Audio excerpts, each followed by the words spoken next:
MLB's Top 10 Right Now series continues with the top 10 first basemen in the game, so I'm going to bring you my list. Let's get into it. Now coming in at number 10 on my list is the new first baseman of the Arizona Diamondbacks, Josh Naylor. When you look at what Josh has been over the last several years, this has been one of the more underrated players at the first base position. Going into the 2025 campaign, he is going to try his best to erase the loss of Christian Walker. And while those are big shoes to fill, when you look at what he's done over the last several years, this has been one of the most consistent players in the game, especially at the first base position. There's no doubt about it that this enigmatic character absolutely can rub some people the wrong way, but for those fans that he is a part of their team, there's no doubt about it, this is a guy you can rally around. And when you look at what he is capable of producing on the field, there's no doubt, looking at what that ballpark is in Arizona, this is going to be a guy who's going to be able to play to those dimensions. I think that for the Diamondbacks and Josh Naylor, 2025 is going to be a very big season, and it's going to be a stepping stone to greater things. Now, as we get into number 9 on my list, it is the new first baseman of the Washington Nationals, Nathaniel Lowe. When you look at this player, there's no doubt this was a kind of a confusing move by the Texas Rangers to move away from this player, being how talented that he is. I think, but going into the situation with the Washington Nationals, a part of a young core, this is a guy who absolutely is going to go out there day in and day out and almost be one of the veteran leaders, especially coming off of a team that won the World Series just a couple of seasons ago. I think that for Lowe, going into the 2025 campaign with the Nationals is also going to be something where he can go in with very little expectations and play his game. Going into this season, Nathaniel Lowe to me is going to be a guy who's really looking to cement himself amongst the best players in the game, and not just at the first base position, but this will be a stepping stone to bigger things for him as well. Now coming in at number 8 on my list, it is the guy who is constantly moving around, not only in position, but on teams. It is Luis Arraez. Looking at what Arraez can be, there is no doubt watching this player play that he is reminiscent of a bygone era when it comes to Major League Baseball. The slap hitter, if you will, the guys like Tony Gwynn, Rod Carew, Wade Boggs, this is the type of player that Luis Arraez reminds you of. Now, defensively, this is not a guy who's really going to compete at a high level for a Gold Glove, but what he does with the consistency of his bat and chasing the base hit, chasing batting average, as we've seen over the last several years, this is a guy who is a repeat winner of the batting average championship. And going into the 2025 season, the Padres are in a position where they are battling for obviously a very, very difficult division to win, being in the same NL West as the Dodgers. But having a guy at the top of your order who is consistently on base, being able to get on base through hits, is something that we have not seen very much over the last several years in Major League Baseball when these strikeouts have been so prevalent. Going into 2025, Luis Arraez is going to be a consistent member at the top of the order for the San Diego Padres, and as they look to try to compete in that division, Arraez is going to be a very big part of that. Now, as we get to number 7 on my list, this is a power position, and we now get to the most prolific power hitter on this list, Pete Alonso. At the time of this recording, Pete Alonso is still a free agent, but there's no doubt about it, this is a guy who has 50 home run potential. We've already seen it happen for him. Going into the 2025 season, no matter where he lands, Alonso is going to go in with a chip on his shoulder, having all these teams kind of pass him by for as long as they did. And when you look at what this season can hold for him, playing with a chip on his shoulder, it is very easy to assume another 50 home run season could be in the works. Definitely, depending on where he lands and ballpark dimensions, could really play into that. But this is a guy, as the old adage said, could hit the ball out of any national park like Yellowstone.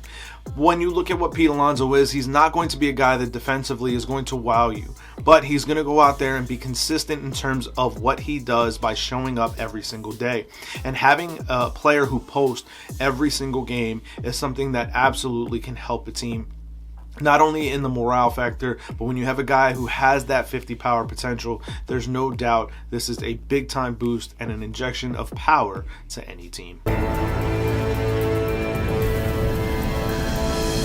As we get into number 6 on my list, it is the Tampa Bay Rays, Yandy Diaz. When you look at what Yandy Diaz is, this is a guy who, in my opinion, kind of flies under the radar. I think one of the last valuable assets for the Tampa Bay Rays is likely going to be moved this season. But when you look at what he's going to do on a consistent level, this is a guy who you can plug into the middle of that order. You're going to get a consistent level of play night in and night out. Obviously, this is a guy who has tremendous value. This is a guy who has been acquired about several times over the past couple of seasons and is going to be a guy who's going to be highly sought after in the trade market in the July deadline. And when you think about a player that is so highly coveted with his skill set, with his ability, this is no doubt a player that belongs in the top 10 at the first base market. I think that when you look at what he does and the consistency with which he does it, it makes it an easy call. Now, as we get into the rare air, we begin with number 5, and it is Christian Walker. The new first baseman for the Houston Astros is without a doubt heading into a situation that is going to play to his liking. A power output is a very, very highly possible for Christian Walker in Minute Maid Park, or whatever they're calling it now. And when you think about what he does on the defensive side of the baseball, this is arguably the best defensive first baseman in the game. When you put that combination of power as well as Gold Glove caliber defense together, you have one of the upper echelon players in the sport. Going into a new situation with the Houston Astros, who are no longer kind of viewed as that, without a doubt, juggernaut at the top of the American League West, Christian Walker can help push them back towards that mold and that mindset in the AL West. There's going to be a lot of competition, and there's no doubt that Christian Walker is going to be capable of handling it and putting his team on his back and really pushing forward in 2025. And for me, Christian Walker is without a doubt one of the top 10 first basemen in the game. As we get to number 4 on my list, it is the Toronto Blue Jays first baseman, Vladimir Guerrero Jr. At the time of this recording, there's a lot of rumblings about Pete Alonso heading to the Great North and moving Vladimir off the position. But at this point, Vladimir is the best option in terms of both defense and offense for the Blue Jays. I think that when you look at what this player is, this is a guy that they absolutely have been trying to lay the groundwork for an extension to be able to build around. But this is a guy who absolutely has otherworldly ability and potential. And when you think about what that means for a team that is about to face a potentially walking superstar, 2025 is a big campaign, not just for Vladimir Guerrero Jr. as it is his walk season and a showcase campaign for him, but getting back to the player that we thought was going to be a perennial MVP type of candidate. There's no doubt Vladimir has the tools and the skill set to be able to put a team on his back and carry them to a postseason run. We've seen it happen for them in the past. This is a guy who has the type of power and plate discipline that his father just really didn't seem to have in terms of the plate discipline side of things. But you can see the reminiscence of his father's swing there. And when you put that into perspective and into context, Vladimir is the type of guy that if he can continue building that legacy by being the MVP caliber player like his father was, can head down the same type of Hall of Fame track.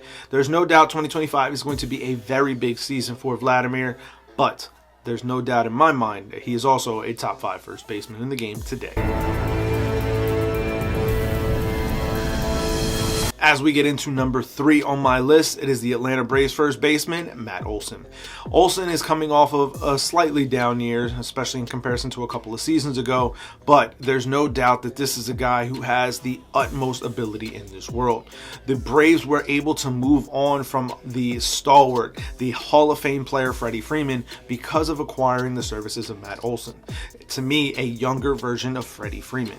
Yes, it may seem like a crazy comp to try to put on him at this point in his career, but when you look at what he was just a couple of seasons ago with over 50 home runs for the Atlanta Braves in a park that does not, in my opinion, play very conducively to hitting, there's no doubt that this is a guy who absolutely can do damage. And when you put together that fact with being able to be a good defender at the first base position, this is a guy you can absolutely build your franchise around, and that's exactly what Atlanta did. And I think going into this new season, the Braves are going to be playing with a chip on their shoulder, feeling that 2024 was an aberration because of all the injuries and the regression, and I think that he is going to be one of the players that puts the team on his back and really leads them heading and marching towards another postseason berth and being able to put themselves back into the forefront as the favorites in the National League East.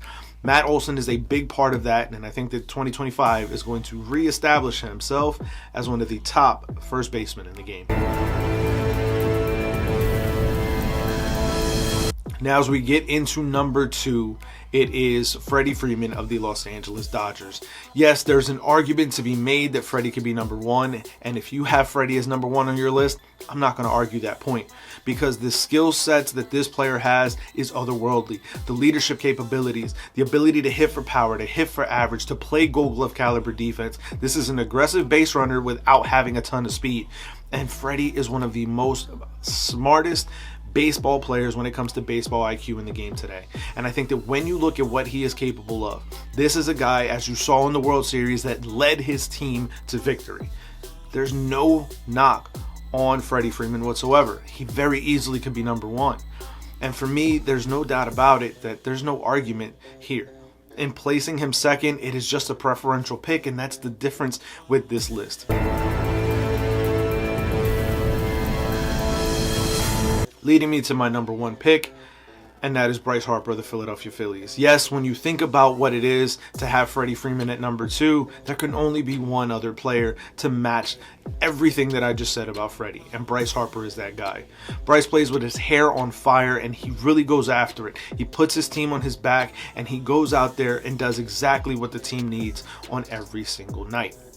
When you look at what he does and transitioning from being an outfielder to first base for the betterment of his team, that's the selflessness that you need from a leader on your ball club. Bryce Harper is without a doubt, in my opinion, one of the best players in baseball regardless of position. And for me, going into the 2025 season, this is going to be the year that he really tries to cement his legacy with the Philadelphia Phillies and help try to guide them to a World Series. I think that for Bryce Harper, this is going to be a big season in 2025. Look for monstrous numbers in Citizens Bank Park and even bigger numbers when you look at the total of the season. For me, Bryce Harper is the number 1 first baseman in the game, but I want to hear from you. Let me know, baseball fans, down in the comment section below, what are your thoughts on my list? Where do you think I went wrong? Where do you think I went right? Who would you have added or subtracted? Let me know your top 10 down in the comment section below, and we can further discuss it. As always, make sure you keep it locked into this baseball channel here on YouTube by hitting the subscribe button and the bell for post notifications, as it does help us continue to grow and reach out to other baseball fans here on this community. So I want to thank you for tuning in. Make sure you follow us on our social media platforms, on X at banter_baseball, everywhere else at Baseball Banter Broadcast. I will catch you guys tomorrow with the final top 10 of the year in the top 10 left fielders. So make sure you keep it locked in, and I'll catch you guys on the next one. Peace.